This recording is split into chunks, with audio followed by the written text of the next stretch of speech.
Breakfast on LBC. Call 0345 6060 973. 10 minutes before 8 is the time. Let's move away from events. We will return with some of your calls events at that asylum hotel in Liverpool to other matters and our health, which is always a key factor, and the news that tens of thousands of patients across England will get quicker access to life-saving tests as 19 additional what are called CDCs, which are community diagnostic centres, will open this year. More details now from Conservative MP and Roads Minister Richard Holden, who joins me. Thank you for coming on, Minister. OK, can we find out exactly when will they be live and where will they be geographically? Good morning to you. Well, we've already got 92 of them up in operation. These ones are going everywhere from Dorset to Milton Keynes. We've got a target of around 160 of them before the end of the next couple of years, which will hopefully get another 1.1 million patients seen and diagnosed. One of the big things we saw during the pandemic was that diagnosis for many really important things didn't actually take place. It couldn't take place. So what we're trying to do is get that backlog of those people who really do need to be diagnosed dealt with as quickly as possible. So we've already got some of them up and running, around 143 approved and ready to go, really moving quickly towards that target of 160 across the country. How much is this going to cost, Minister? Well, you're looking over £1 billion for this, but it's an important investment in this diagnosis. And actually, the truth is, the quicker you catch things, the cheaper they are to deal with. So actually, hopefully, this will be something which actually reduces pressure on the NHS in the longer term, rather than on the other side, increasing pressure when things are more difficult for people to deal with. I have a note here that they could be located in a range of convenient settings, from shopping centres to football stadiums. Which football stadiums might be chosen, Minister? Well, I don't want to comment on ongoing commercial negotiations with certain football clubs, but certain football clubs are very well located, often got great parking, and this is all about getting as much access as quickly as possible to as many people who need it. So out there across the country, wherever it's required. And I think it's just a really important step forward in order to try and get, one of the biggest complaints I get from my constituents is that difficulty in getting those early stage diagnosis, having to wait, after an initial check with a GP to see somebody else. We want to get that diagnosis through and out the way. For a lot of people, that'll give them peace of mind. For other people, it'll mean catching really important conditions earlier.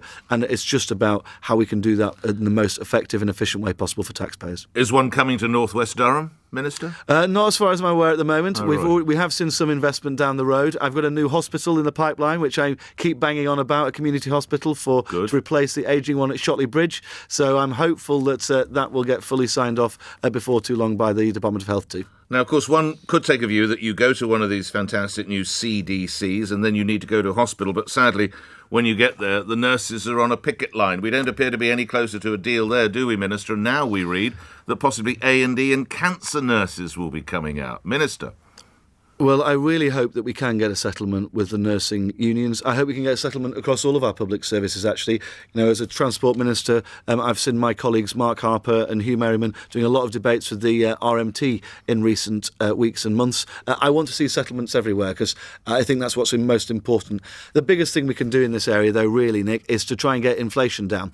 That's what's hammering households, whether they're in work or they're retired, whether they're in the public sector or the private sector. That inflation eats away at everybody's wages. That's what we're going to concentrate on. The government's going to target halving it by the end of the year. And the quicker we can get inflation down, then the quicker we can get rid of a lot of these problems. And I don't want to see pay rises constantly chasing prices. I want to see prices come down, and then we can have reasonable settlements across the piece. You expect my listeners to believe that if you continue to bear down on inflation, a nurse on a picket line will go back to his or her place of work? They need more cash themselves. I hope we can see a settlement there with the nurses. But one of the things we've got to do is get inflation down. If we don't get inflation down, then people are going to have to ask for these sorts of wage rises in the longer term. I want to see inflation come down because otherwise we're constantly seeing wage rises chasing inflation. Let's get inflation down and deal with that. We've seen a big hit in energy prices internationally. It's hit us in the UK as well.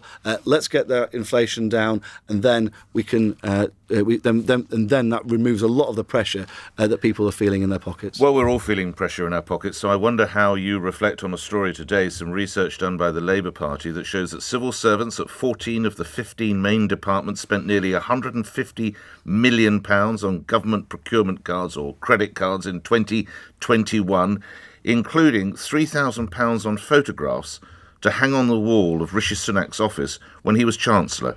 How do my listeners benefit from £3,000 worth of, I'm going to call it artwork, on the Chancellor's walls? Look, I think that we need to see this all in context.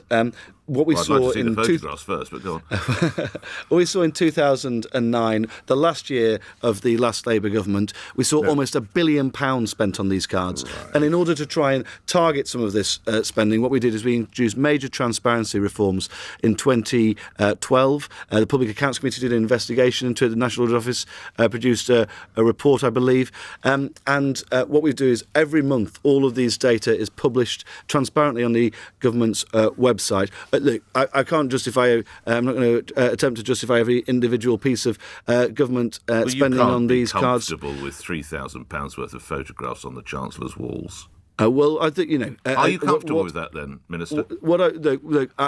I'll speak for myself on this. And so, my last visit to the Northwest last week, I stayed in the Premier Inn in Bury, and the spending for me, I even drove my own team up there. So right. that's the way I approach. Okay. Well, credit to you, but things. I wonder if I could bring you back. You can offer no support for £3,000 worth of photographs on the Chancellor's wall, can you? At this time.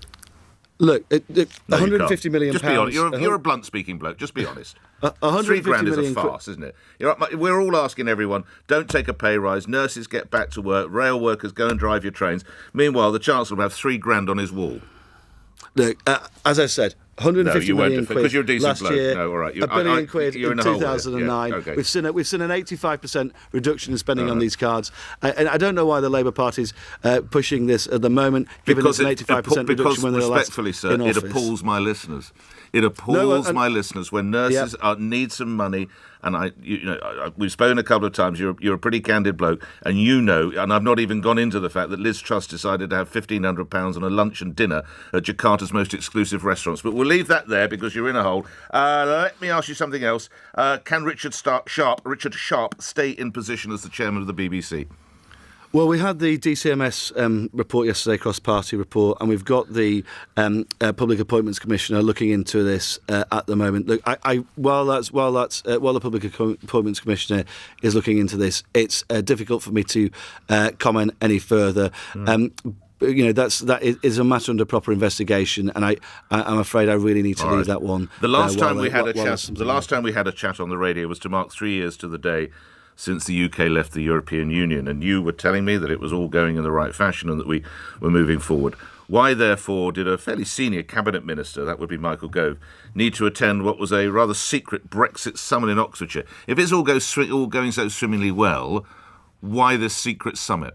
Minister. Well, so I don't think he was there as a government minister, as far as I'm aware. It wasn't on his official diary or anything like that. Look, we're all going to have conversations about the best way to proceed with things. I want us to have the best possible relationship with our European colleagues as well, but I also want Britain to be out into the world, as I said to you last time I was on, Nick. I want us to be there making trade deals internationally. So I have no idea what was under discussion there. I'm sure there's lots of talk about how we're going to get brand new deals with the Pacific Rim countries as part of CPTPP, maybe better deals with Japan, Australia and New Zealand as well. But also we want to reduce some of those barriers that the European Union have put in places like Northern Ireland as well. I want to see the best possible trading relationship with everybody across the world. That's what you want to see. By the way, have you seen the pictures, the photos? I've not seen those, no. Thanks for your time, Minister. Enjoyed it. Richard Holden is Roads Minister, Conservative MP for North West Durham. And the music means we must move on. Coming up after the news, what about the idea of lifting sanctions specifically to help the children and others caught in the aftermath of the Syrian earthquake? International Development Minister Andrew Mitchell. Where sanctions would hold us back in any way, we would seek to